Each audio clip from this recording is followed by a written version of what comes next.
This is an application which I had, so I think all of you know this building and you know the people who are there, so the lovely people and such very nice people and always working on very interesting topics here. This is the SCPK telemedicine building here. So, and this is Dr. Saroj Mishra who is working here and is doing a telemedicine session with international participants who are located in places like Afghanistan, Africa, and other locations. This is Dr. Ghoshal himself doing a session with, I think, Mednipur Medical College. And these are all on the website, which I actually found and I placed it there on this slide. So what I did is that I had the very nice opportunity of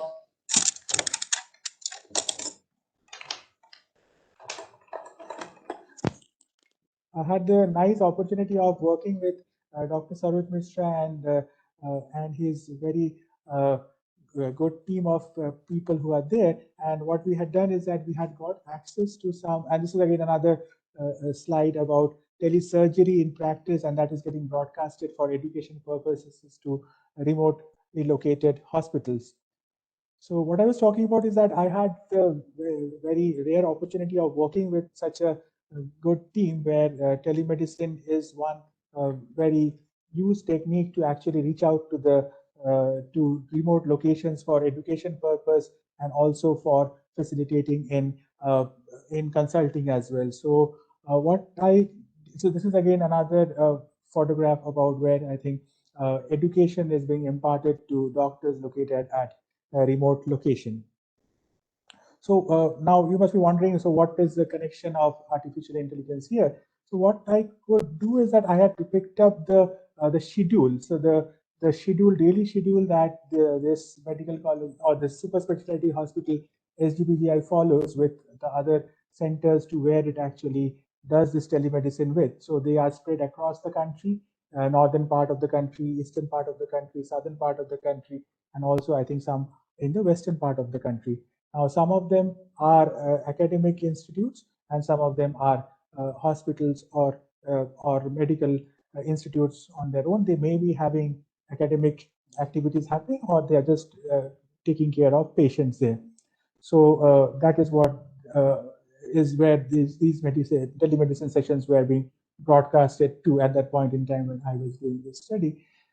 So, and then we found that there are also collaborations that SGPGI has with foreign countries, where also where like Afghanistan and Africa and other locations also telemedicine sessions are held regularly from SGPGI Lucknow.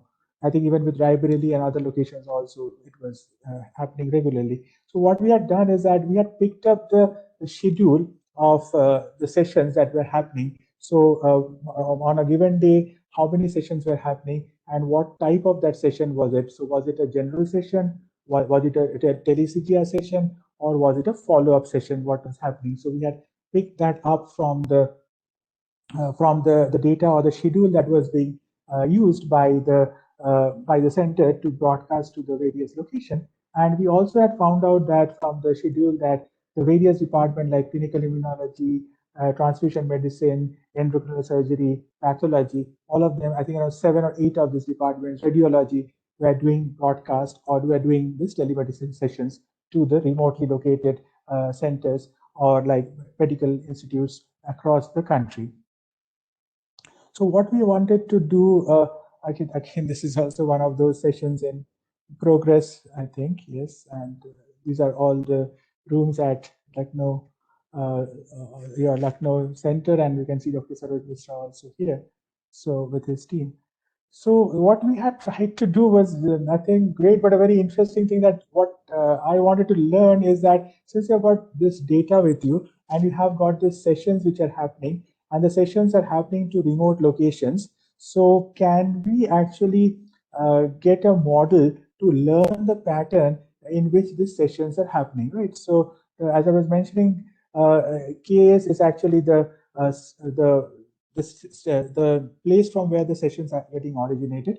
So it could be an admin session, it could be a pathology session, it could be a clinical immunology session, it could be an endocrine surgery department doing a session, it could be the nursing department doing a session, and it could be the transfusion medicine department doing a session. Now, these sessions are again very interesting in nature. Some of them are follow-up sessions. So again, as we all understand, telemedicine aims to actually cut down the distance between the patient and the doctor, and also tries to ensure that the patient does not need to come back regularly to the doctor and can be taken care of from the remote location where they are located. So as we understood here, that some sessions were done specifically by endocrinology department and others to actually take care of the patients post their surgery that they had undergone at the Lucknow Multi-Speciality Center of SGPGI. So that was those follow-up sessions. Then we had tele-CGR sessions, and we had some sessions which were general in nature. So we actually try to understand or summarize the data in terms of how these sessions were happening. And as I was telling you, that these sessions were happening to academic institutes or non-academic practicing medical institutes. And where were they located? They were located either in India or abroad.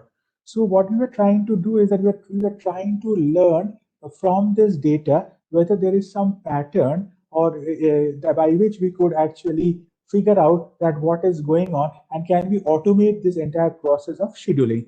I understand it's a very basic scheduling process and it can be done manually, and domain experts are required to do it, because you as doctors would be having much more insight in terms of which location needs what type of telemedicine session to be being added. But we thought that once we have, and we can sit with the domain experts and find out why those sessions were happening, but can we also automate the process, and can we also, given, say for example, if I'm given a record set and I'm told that this is the particular department and this is the particular session and this is aimed at this academic institute, so can I tell it that where should this session go to, so that it is optimal and we don't have a situation where it is wrongly going to a place where there is no requirement.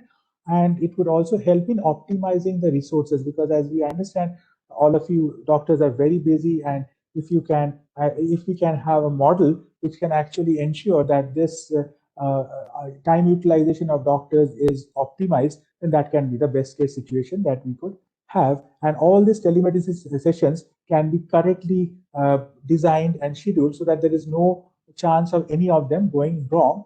And uh, and there is the basic objective, that is to ensure that the patient gets the healthcare delivery is done correctly and to the best possible fashion, and even the remotest of the remote villager or the citizen of the country gets to benefit out of it.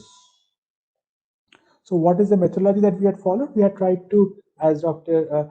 Ghoshal was telling us, that first take a training set of data and then train the algorithm with that training set of data. So what type of algorithm were we using? We were actually using actually classification algorithm. So we wanted to classify uh, the the telemedicine session into whether it should go to a national location or to an international location. So that's what we are trying to do. So there are very standard algorithms like Bayes algorithm, bagging tree, cart, or decision tree. So these are very standard algorithms which are there and which can actually give you a tree or an algorithm or a set of steps that you should follow so that the data can be understood by the machine very easily. So we just tried to apply that technique onto this data set that we had got from SGPGI and try to see whether we could get the machine to actually learn these patterns, and given an unknown situation or a test set, as Sir was also just mentioning a few minutes back,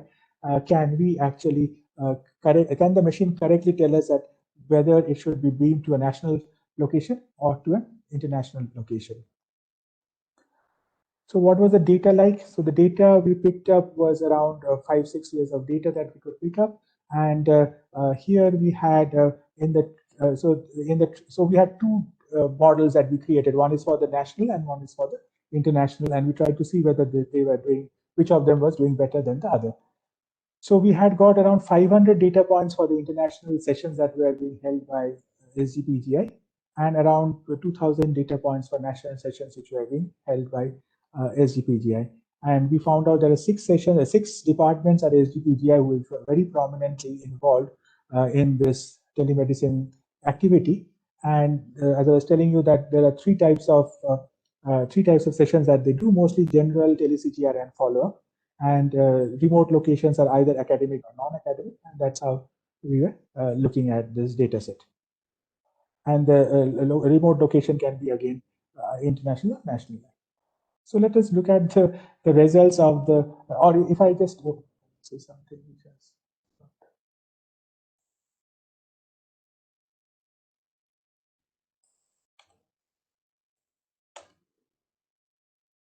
Okay, so before we get into the algorithm, so we just quickly look at the data that we had. So if I just draw a frequency chart of the data that we have here, and it is very easy to understand. So what we find out is that there are two regions where in international location where the telemedicine sessions were getting aimed at or were being broadcasted to or being carried out.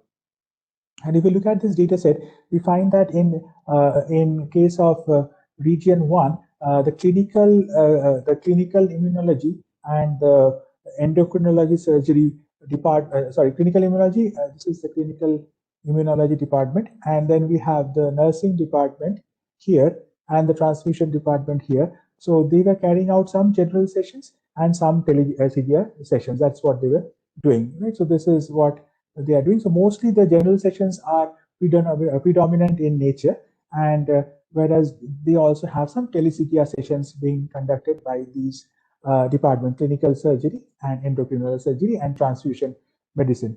And if you look at region 2, we find mostly all of them are doing general sessions with these international units or locations that are there. So this is from, if you just summarize the data, it is this which comes out from the data straight away. Now, if you look at the national scenario, it is very interesting. What we find here is that the follow-up sessions are mostly done for endocrinology surgery, and that is what we found out on discussion with the experts there, that people come to Lucknow, do the surgery and go back, and it is preferred that they should not come back very frequently to Lucknow, because anyway, that the basic objective is to ensure that the patient delivery of care happens from a remote location and not to come back and forth to Lucknow. So here you can see almost 124 sessions are being carried out, which are to follow up in nature. So that is how it goes. And if you look at region 3, so this is, I think, region 1 is eastern part of the country. And if you look at region 3, where we can find some interesting thing, that we find a combination of tele-CGR and general sessions getting conducted mostly. And if you look at so, and if you look at pathology, clinical immunology and endocrinology surgery, they are doing the combination of tele-CGR and general session. And in case of region 1, very interestingly, lots and lots of follow-up sessions getting conducted. So that is the data that we have. Now, if I again look at the data, I'm just trying to visualize the data so that we understand what is the context that we're talking about. So the data we had was, as you saw, 2000 for national and 500 for international. So we're just trying to see and understand and perceive that what is going on in the data, so that we can understand whether the machine is learning it correctly or wrongly. So if you look at this data here also, you can very clearly see that in region 1, this is the beige color one or the light color one that you see here. This one is predominant, and you can find that in region 1, administrative activities are most, then clinical comes second, then nursing and endocrinology comes third, and so on and so forth. Right? So you can actually look at the breakup. If you look at, if I take department-wise, so how are the departments actually focusing their sessions to? So if you look at endocrinology per se here, that is this block, the fourth column here. So you can see that 300 of the sessions are being addressed to in region 1, that is eastern part of the country, and 149 into region 2, and then the remaining are to region 3 and international. So you can clearly see what's going on. If you look at pathology, then you can clearly see again pathology is also having a significant amount of sessions being directed to region 1 in India, right? So, and admin sessions are most in case of international ones, and also so that's how it goes. So we can clearly see a breakup of the sessions which have happened, the type of the sessions, and how the activities at SGPGI was getting conducted. So this is raw data. This is what human being is understanding. So can we make the machine to understand this and help us in automating the entire process? So now let us look at this diagram. The slide is a bit crowded, but I think all of us can understand it. Is very simple. So this is a decision tree or a classification, a decision tree which is getting created, or a rule, a set of rule is getting created out of the data so that the machine can understand this data and interpret what we as human beings were interpreting from this diagram on the other side, right? So we were interpreting this by ourselves here. So if the machine had to, so this is what we were interpreting ourselves. So we want the machine to interpret the same thing automatically from the training data. So let's see whether we are making sense or not. Okay, so what happens here is that, as I told you, that there are 6 departments, and that is 1, 2, 1, 2, 3, 4, 5, 6 departments are there. And these 6 departments are trying to broadcast or trying to do a telemedicine session to international locations, which are 2 in number. Right, so that is the basic objective, and there are 3 types of sessions that can happen. So now, if I look at this thing, that is, if the department is pathology and endocrinology surgery, so let's look at this. So if it is pathology means number 2, and endocrinology means 4. So if you look at this here, it is saying that if it is 2 or 4, then you follow this path, right? So if it is pathology or endocrinology, then what is happening here is that this is pathology and this is endocrinology surgery. So if it is pathology or endocrinology surgery, then most of the sessions are either of type 1 or type 3. So what is type 1? One is general, and type 3 is tele-CGR, right? So let us see what is going on here. So if you look at this diagram here, so you find that if it is of 2 and 4, that is of pathology and endocrinology, and then if it is of type 1, that is of general, then it would be either endocrinology surgery and pathology departments in region 1, where this or let me put it this way, that endocrinology surgery and pathology department will be broadcasting to N2 region, right? So let us go and check here, N2 region, right? So pathology is 16 here. Let's see. So yeah, so IN1. So let's check here. So pathology is 2 here. Okay, so this is, yeah, in region 1. In region 1, so pathology is 3, right? So this is what we are talking about. So this one is actually tallying with this one, right? So this is the data that is tallying here. And similarly, we're talking about region 2. And if you talk about pathology, so there are 16 out of this 30, which is showing up here. So actually, the computer or the system is being able to think like a human being and is actually learning like a human being, and that is getting picked up by from the training set, and this learning is actually happening, right? Similarly, if you look at the other arm here, so I think we have understood this. So what I'm trying to talk about here is that just like Dr. Ghoshal showed us that he could predict who is going to die and who is not going to die, here also we could actually figure out, or we can make the machine learn, just like we are learning ourselves the data. The machine can also learn the data and can actually create some rules, and that rules actually tally with what we are seeing in the data itself, right? That's what we are trying to do here. Similarly, if you're talking about department pathology and endocrinosurgery, and if it is general, right? So if it is general, this one, then it belongs to IN region 2. So we can clearly see that the machine is actually learning it correctly, right? So it is understanding that if it is this department and if it is this type of session which is happening, then where it is aimed to, it is understanding it, right? And it is learning it. If it does that correctly, then our job is mostly done. Then similarly, if I come to this block, here what it is learning is that if you look at this number 3 here, it is learning the next thing, that is, if it is of administrative and nursing nature, so administrative and nursing, then it is going to be broadcasted toward region 1, right? So administrative is this one, and so 213, you can see this number here. So that means it is learning it correctly. And if it is nursing, then it's also going to be here. So 26, it is 26 here. Right? So it is learning it correctly from the data. Right? So similarly, I have just listed down all the rules here. So if we talk about if it is transfusion medicine, and if it is TR is equal to 0, that means it is not going to a region where it is a non-academic institute where it is going. So right. So if I go along this arm, so transfusion medicine is equal to the department where it is originating, and it is going to a medical college which is or to a location where it is non-academic in nature. So it is going to end region 1, right? So again, this would tally with this data that we have. So let's look at transfusion medicine.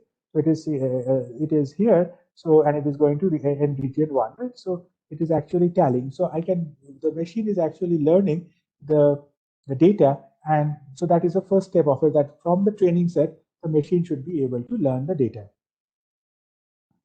Now, if we come to the next, okay. Now, as our Dr. Ghoshal was also talking about, how do you know that this is not overfitting? How do you know that it is learning correctly? How do you know that it is not mugging up the data?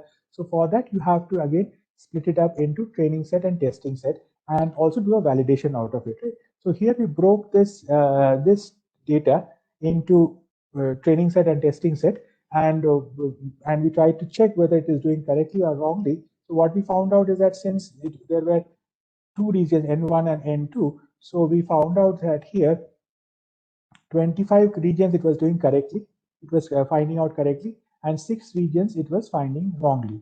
The total was 31, 6 was going wrong. And in this case, so this is true and being pointed out as true, and this is also true, and this is also getting predicted as true, and this too is where the problem was. So in this case, there were 3 things which were going wrong, or 3 centers which were going wrong, and there were 6 centers which were going wrong here, right? So in this case, we had an accuracy of around 90%. In this case, we had a accuracy of 73%, and the overall accuracy is 82%, right? So there is room for improvement because the algorithm is fitting around 80% or doing things around 80% correctly. Right? Now, if you look at this chart, this is called the ROC chart, or which actually tells us that how good or bad it is, right? So actually, this curve should be as close as possible to the to this x-axis, right? But here we find they are slightly far off, because as you know that one is 89% correct and the other one is 73% correct. So, and we tried out with 3 different algorithms, bagging method, where we actually collate number of methods together. The naive Bayes is a Bayesian technique where you try to figure out the probability of whether it belongs to class A or class B. And we did a decision tree algorithm, which I just showed you just now in the previous slide. So we find that here this is around 89%, and this is around 73%. And some of the algorithms, like in this case, we find that the blue one, which is the bagger, is doing better, whereas in this case, the red one, that is the cart algorithm, is doing better because it actually flattens out as you move towards the x-axis, and that's how it goes flattening out, right? So what we did is that, yes, we find that we could learn substantial 80% in one case, or overall we can say around 80% from this data set, that what type of scheduling is being done. And given a new record, the machine could tell us that whether it should, which one, that is region 1 in international or region 2 in international, where this session should be aimed at, if it is getting originated from a particular department in SGPGI, and if the type of session is tele-CGR, general, or it is a follow-up session. So we could actually get an automated way of doing it. Now comes to the national part. Here also we could manage to learn from the data, and we could get similar outcomes coming up. So like for example, if you talk about the fact that like I think I'll show you the